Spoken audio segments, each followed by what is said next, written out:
la Cité des Sciences à Paris au musée de l'Ancien Évêché à Grenoble, l'Ossonante a déjà équipé 40 sites en France.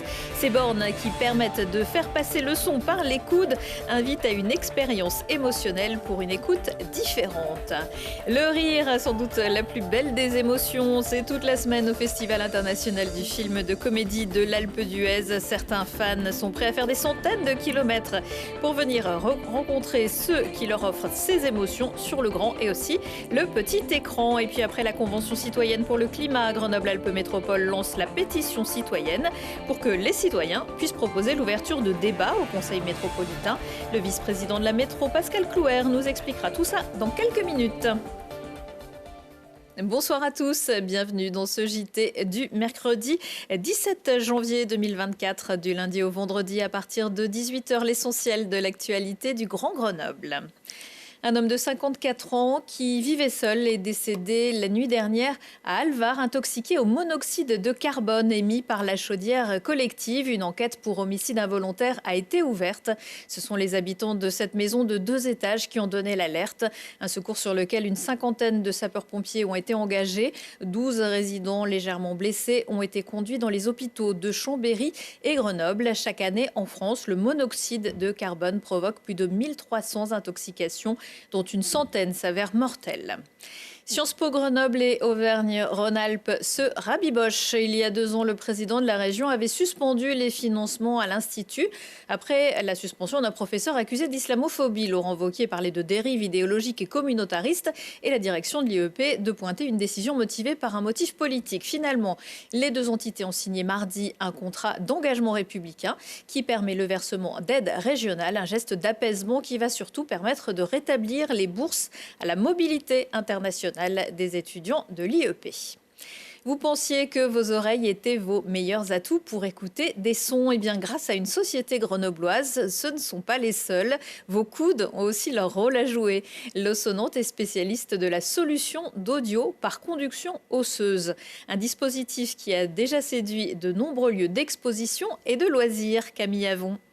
Se boucher les oreilles pour pouvoir écouter. Fondée en 2021, la start-up grenobloise L'Ossonante a développé un dispositif sonore par conduction osseuse dans cet atelier. Le principe, écouter du son grâce à nos propres mains. Les utilisateurs posent les coudes sur 2 pastilles qui émettent de la musique. Le son passe par les avant-bras pour atteindre les mains qui entourent les oreilles. Un véritable casque est créé pour pouvoir toucher le son, mais également pour pouvoir ressentir de nouvelles sensations. C'est vrai que c'est vraiment une façon très nouvelle, en fait, finalement, d'écouter du son. Parce qu'en fait, on est vraiment baigné en fait, par les ondes sonores, puisqu'elles nous traversent le corps. Et en fait, ça fait en fait, une impression très immersive qui est vraiment portée en fait, sur le ressenti et sur l'émotion. Les gens, en fait, du coup, une fois qu'ils ont compris ça, ils le vivent vraiment comme une expérience à part entière, vraiment dans quelque chose dans lequel ils vont s'impliquer, ils vont impliquer leur corps. Avec ce dispositif, les utilisateurs peuvent même s'amuser à se passer le son entre eux, une idée issue des recherches du CNRS. Pour l'entreprise, ce sont 900 000 € qu'il a fallu lever pour développer sa commercialisation. Aujourd'hui, cette borne audio est installée dans une quarantaine de lieux, dont le musée archéologique du lac de Paladru, mais également au musée de l'Ancien Évêché pour l'exposition sur les Chartreux. Pour cela, l'Ossonante utilise une technologie bien particulière. Le son va sortir par ces pastilles-là, et donc toute la technologie en fait, va optimiser finalement la puissance des ondes sonores sur ces pastilles, donc dans des solines, et va éviter en fait, que le son se diffuse dans l'air au maximum. Donc c'est un petit peu en fait, l'inverse d'une baffle. Pour acquérir un boîtier, il faudra débourser près de 3 480 €. Une innovation qui pourrait même aider certaines personnes en situation de handicap. Souvent, les aveugles sont, de par leur handicap, assez passifs quand ils visitent un lieu.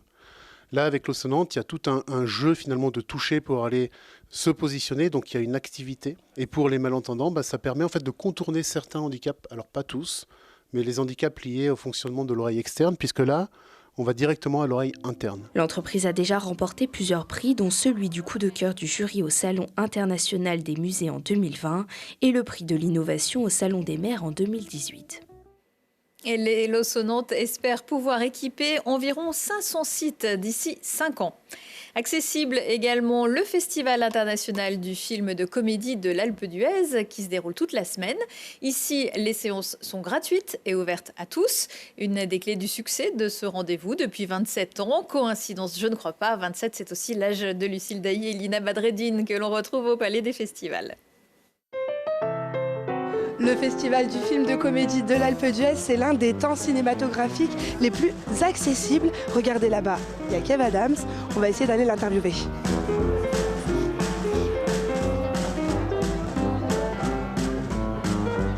Kev Adams, bonjour. Bonjour. Vous avez vraiment tenu à venir aujourd'hui malgré votre hospitalisation. C'était important de venir à l'Alpe d'Huez? C'était très important, surtout pour ce film dont je suis extrêmement fier. Et c'était très important pour moi de passer sur Télé Grenoble. C'est hyper important pour nous aussi que vous passiez sur Non, je suis très fier d'être ici, vraiment. Alors oui, c'est vrai que c'est pas... j'aurais préféré être en meilleure forme, mais tout va bien. Je m'accroche et je suis heureux d'être là.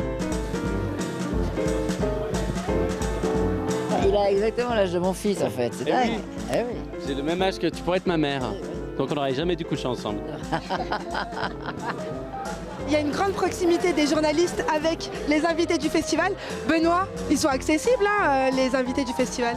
Oui, c'est vraiment une des forces de ce festival de l'Alpe d'Huez, ils prennent le temps de répondre, c'est dans un esprit très cool finalement, et peut-être loin des strass et paillettes de Cannes, mais c'est vrai que c'est un vrai bon moment ici dans la station de Loisan.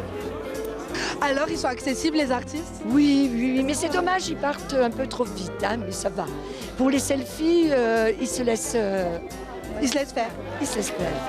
On les imagine d'une certaine manière et puis les voir en vrai, c'est sympa. Je trouve que ça donne une dimension en plus au personnage. C'est impressionnant parce que c'est pour moi la première fois qu'on voit ça, donc c'est vraiment incroyable. Franchement, c'est parfait. Jarry, Ouais, très content. Ouais. de le voir et au moins voilà, son rêve s'est réalisé. Au moins, Merci, c'est parfait. Jarry. Merci. Ils sont sympas? Plutôt, ouais, en effet. Mais pas autant que Télé Grenoble. C'est nous qui vous remercions, Télé Grenoble. On est hyper fiers d'être sur Télé Grenoble. Vive Grenoble, vive la télé, vive Télé Grenoble. Il était parfait. Et dans le prochain épisode, c'est Camille qu'on retrouvera aux côtés de Lucille avec toujours plus de stars. Nos stars du hockey sur glace, les Brûleurs de Loups, retrouvent la confiance après une fin d'année difficile. Grenoble a enchaîné sa 3e victoire d'affilée mardi soir à Pôle Sud contre le 2e du classement de Ligue Magnus, Angers. Le score 5-2, buts de Fleury, Coudry, Rouyanen et 2 buts d'Aubin. Un match très important avec de beaux efforts collectifs, même si Grenoble accuse toujours 14 points de retard sur le premier, Rouen. En tout cas, ça fait du bien avant d'aller affronter les Gothiques d'Amiens vendredi soir et surtout dimanche Dunkerque en finale de la Coupe de France à l'Accor Hotel Arena de Paris. En rugby, le tournoi Destination se prépare. Il aura lieu sans Antoine Dupont qui préfère se préparer pour les Jeux Olympiques. Mais avec 2 Isérois, Fabien Galtier a communiqué la liste des 34 appelés pour préparer le match contre l'Irlande le 2 février à Marseille. Révélation de la dernière Coupe du Monde, le Cessinois Louis Bielbiarré qui évolue pour Bordeaux-Bègles retrouvera les Bleus. En face de lui, l'équipe d'Italie d'Ange Capuzzo, joueur du Stade Toulousain qui a déjà marqué 50 points avec la Squadra Azzurra. Âgés de 20 ans et 24 ans, ils ont tous les deux été formés à Grenoble. La démocratie, c'est aussi un travail d'équipe. À partir du 1er février, il sera possible de proposer l'ouverture d'un débat en conseil métropolitain sous certaines conditions, évidemment. On va revenir sur cette pétition citoyenne avec vous, Pascal Clouer. Bonsoir. Bonsoir. Vous êtes vice-président de Grenoble-Alpes Métropole en charge de la participation citoyenne. La métropole avait déjà posé une première pierre dans ce beau jardin lors de la Convention citoyenne pour le climat.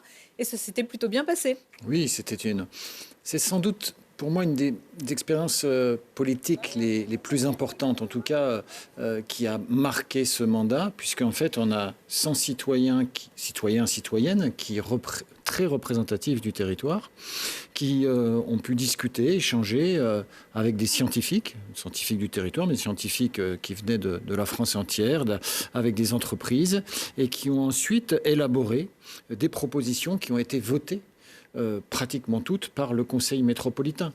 Ça a été un moment d'élaboration, en quelque sorte, d'une feuille de route collective et de création d'un référentiel autour d'une logique du consensus le plus fort possible.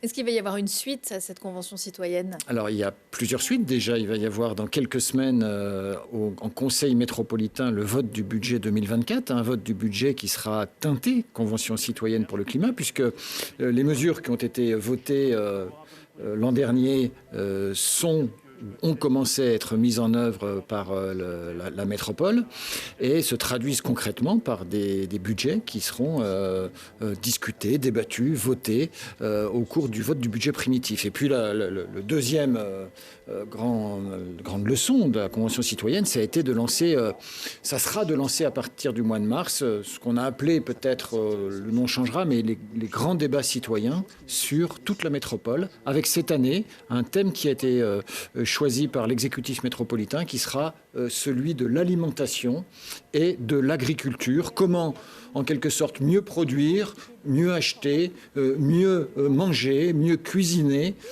pour essayer de prendre un peu plus soin de la planète et en même temps de lutter, voire de s'adapter au changement climatique. Et ici, le changement climatique... On le voit.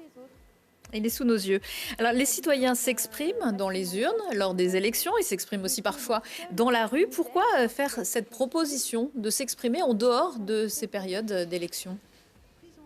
D'abord, pour cultiver à Grenoble, dans la métropole grenobloise, cette culture de la participation citoyenne. On vient de parler de la Convention citoyenne pour le climat, pour laquelle nous avons été récompensés à l'Assemblée nationale. Nous avons eu un prix national sur cette Convention citoyenne. C'est une forme de reconnaissance, en quelque sorte, de la Chambre haute. Et puis en même temps... déployer un ensemble de dispositifs très différents, très variés pour initier cette culture de la participation. Pourquoi? J'ai parlé tout à l'heure du consensus fort. L'idée, si vous voulez, derrière tout ça, c'est de se dire qu'on va y arriver si les décisions qu'on prend, on essaye de les prendre au maximum tous ensemble. Ou en tout cas, on essaye, dans une culture de la participation, de créer les conditions du débat, de la controverse, de la confrontation d'idées pour ensuite aboutir le plus collectivement possible à des décisions dont on sait que si elles sont collectives, les conditions de leur réalisation auront plus de chances d'aboutir. Alors, on va parler de cette pétition citoyenne. N'importe qui ne pourra pas proposer n'importe quoi. C'est pas comme ça l'idée. Non, mais enfin, l'objectif, c'est d'être le plus simple possible. Tout citoyenne métropolitain de plus de 16 ans, s'il a une idée, que cette idée rentre dans les compétences métropolitaines, il va pouvoir la proposer et s'il réunit autour de son idée 800 signatures de métropolitains, à ce moment-là, cette idée rentre au Conseil métropolitain et sera débattue au Conseil métropolitain. Alors, il y a des conditions techniques et évidemment, il y a une procédure qui est un peu plus compliquée. Il ne suffit pas d'avoir 800 signatures et puis pof, on en discute au prochain Conseil métropolitain. Oui, il suffit. Alors, il faut d'abord réunir 50 citoyens autour de son idée, de façon à ce que ce ne soit pas une idée trop individuelle ou qui correspond à une revendication personnelle, un problème en bas de chez soi, etc. Cette pétition sera proposée sur le site de la métropole. Participation, métropole... métropoleparticipative.fr. Merci beaucoup. Voilà. Et puis ensuite, elle sera examinée par les services de la métropole qui vont dire si elle rentre dans les compétences de la métropole ou pas. Si elle rentre dans les compétences, on va aider aussi le pétitionnaire à formuler sa pétition pour qu'elle puisse rentrer, si c'est possible, si c'est potentiellement possible, dans les compétences de la métropole. Et ensuite, si elle rentre dans les compétences, le pétitionnaire aura 4 mois pour réunir 800 signatures avec des signatures qui viennent de 12 communes différentes.